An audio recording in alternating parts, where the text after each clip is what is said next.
ಸ್ನೇಹಿತರೆ, RX-100 ಅಂದರೆ ಯಾರಿಗೆಲ್ಲ ಗೊತ್ತಿಲ್ಲ ಹೇಳಿ. ಈ ಬೈಕಿನ ಕ್ರೇಜು ಇನ್ನೂವರೆಗೂ ಕಡಿಮೆ ಆಗಿಲ್ಲ. ಈ ಬೈಕಿನ ಹೆಸರು ಕೇಳಿದರೆ ತುಂಬ ಜನರ ಯುವಕರು ಮುಗಿಬೀಳುತ್ತಾರೆ.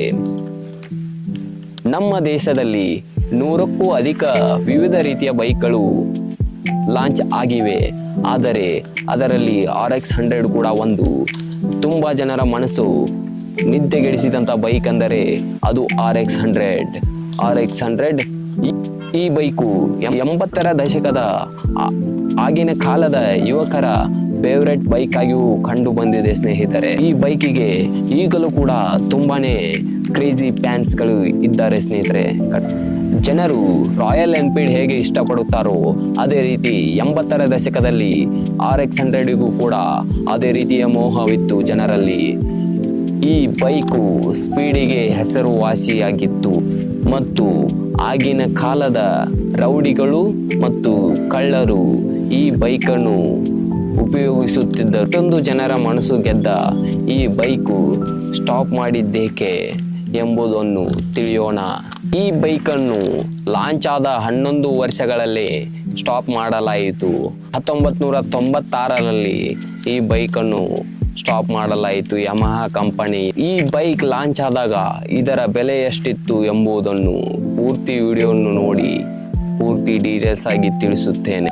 ಇದು ಜಪಾನ್ನಲ್ಲಿ ಹುಟ್ಟಿಕೊಂಡ ಬೈಕ್ ಆಗಿದೆ, ಕಂಪನಿ ಆಗಿದೆ ಯಮಹಾ ಕಂಪನಿ. ಮೊದಲಿಗೆ ಯಮಹಾ ಬೈಕ್ಗಳಲ್ಲಿ RX-100 ಇದ್ದಿರಲಿಲ್ಲ. ಮೊದಲಿಗೆ ಭಾರತಕ್ಕೆ ಬಂದಿರೋದು RD 350 ಯಮಹಾ. ಈ ಬೈಕನ್ನು ಮೊದಲಿಗೆ ಭಾರತದಲ್ಲಿ ಯಮಹಾ ಕಂಪನಿಯವರು ಲಾಂಚ್ ಮಾಡಿದ್ದರು. ಆದರೆ ಆಗಿನ ಜನರಿಗೆ ಇದು 350cc ಬೈಕ್ ಆಗಿತ್ತು. ಈ ಬೈಕನ್ನು ತೆಗೆದುಕೊಳ್ಳುವಷ್ಟು ಜನರು ಹಾಗೆ ಹೊಂದಿರಲಿಲ್ಲ. ಆದರೆ ಭಾರತದಲ್ಲಿ ಅಷ್ಟರಲ್ಲಿ ಒಂದು ಬೈಕು ಪ್ರಸಿದ್ಧಿಗೆ ಬಂದಿತ್ತು. ಅದುವೇ ಸುಜುಕಿ AX-100. ಇದು 100cc ಬೈಕ್ ಆಗಿತ್ತು. ಇಲ್ಲಿಯ ಜನರಿಗೆ ಈ ಬೈಕು ತುಂಬಾ ಇಷ್ಟವಾಗಿತ್ತು ಮತ್ತು ಕಡಿಮೆ ಬೆಲೆಗೆ ಸಿಗುತ್ತಿತ್ತು.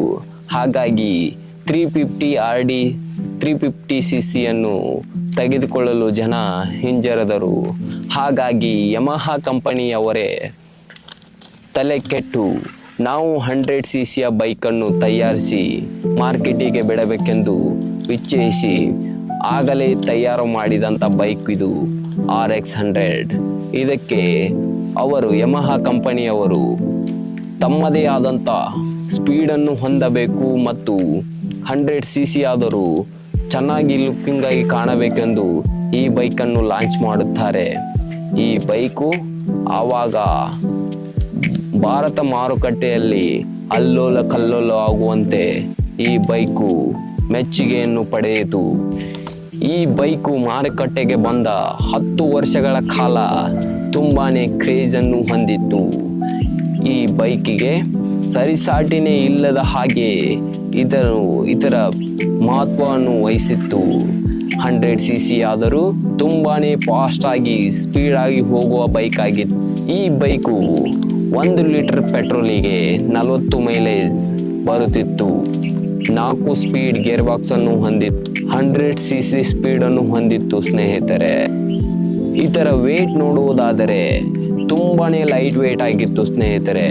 ಇದು ಜಸ್ಟ್ 98 kg ಮಾತ್ರನೇ ಇದ್ದಿತ್ತು ಸ್ನೇಹಿತರೆ. ಆದರೂ ಈ ಬೈಕನ್ನು ಸ್ಟಾಪ್ ಮಾಡಲು ಕಾರಣವೇನೆಂದು ನಿಮಗೆ ಅನಿಸುತ್ತಿರಬಹುದು. ಇದಕ್ಕೆ ಅದರ ವೇಟೇ ಕಾರಣವಾಗಿದೆ ಸ್ನೇಹಿತರೆ. ವೇಟ್ ಏನಕ್ಕೆ ಕಾರಣ? ವೇಟ್ ಕಡಿಮೆ ಇತ್ತಲ್ಲ ಅಂತ ನೀವು ಕೇಳಬಹುದು ಸ್ನೇಹಿತರೆ. ಇದರ ಈ ವೇಟಿಗಾಗಿ ಕಡಿಮೆ ವೇಟ್ ಇರೋದರಿಂದ ಈ ಬೈಕು ತುಂಬಾ ಸ್ಪೀಡ್ ಭಾಳ ಹೊತ್ತಿನವರೆಗೆ ಸ್ಪೀಡಾಗಿ ಹೋಗುತ್ತಾ ಇದ್ದರೆ ಬೈಕು ವೈಬ್ರೇಷನ್ ಮತ್ತು ಸೇಕ್ ಆಗತೊಡಗುತ್ತಿತ್ತು. ಮತ್ತು ಹೆಚ್ಚಾಗಿ ಈ ಬೈಕನ್ನು ಸ್ಪೀಡಾಗಿ ನುಗ್ಗೋದರಿಂದ ತುಂಬ ಜನ ಅಪರಾಧಿಗಳು ಈ ಬೈಕಿನನ್ನು ತೆಗೆದುಕೊಳ್ಳಲು ಇಷ್ಟಪಡುತ್ತಿದ್ದರು. ಈ ಬೈಕ್ದಿಂದನೇ ತುಂಬ ಅಪರಾಧಗಳು ಸ್ಟಾರ್ಟ್ ಆದವು ಮತ್ತು ಕಳ್ಳರು ಇನ್ನು ಮುಂತಾದವರು ಈ ಬೈಕನ್ನು ಯೂಸ್ ಮಾಡತೊಡಗಿದರು. 80ರ ದಶಕದಲ್ಲಿ ಇದರ ಬೆಲೆ 19,764 ರೂಪೀಸ್ ಮಾತ್ರನೇ ಇತ್ತು. ಆವಾಗಿನ ಜನರಿಗೆ ಅದು ತುಂಬಾನೇ ದೊಡ್ಡ ಅಮೌಂಟ್ ಆಗಿತ್ತು.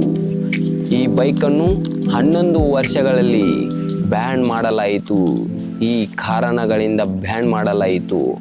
ಆಮೇಲೆ ಹುಟ್ಟಿಕೊಂಡ ಬೈಕ್ಗಳು ಅಂದರೆ ಇವು ರಾಯಲ್ ಎನ್ಫೀಲ್ಡ್, ಸ್ಪೆಂಡರ್ ಇನ್ನೂ ಮುಂತಾದ ಬೈಕ್ಗಳು ಆಮೇಲೆ ಮಾರ್ಕೆಟಿನಲ್ಲಿ ಹೆಸರನ್ನು ಮಾಡತೊಡಗಿದವು. ಆದರೂ ಕೂಡ ಇನ್ನೂ ಹಲವಾರು ಯುವಕರಿಗೆ ಈ ಬೈಕ್ ಮೇಲೆ ತುಂಬಾನೇ ಕ್ರೇಜ್ ಇದೆ. ಹಾಗೆ ವಿಡಿಯೋ ಇಷ್ಟವಾದರೆ ಲೈಕ್ ಮಾಡಿ ಮತ್ತು ಚಾನಲನ್ನು ಸಬ್ಸ್ಕ್ರೈಬ್ ಮಾಡಿಕೊಳ್ಳಿ ಸ್ನೇಹಿತರೆ.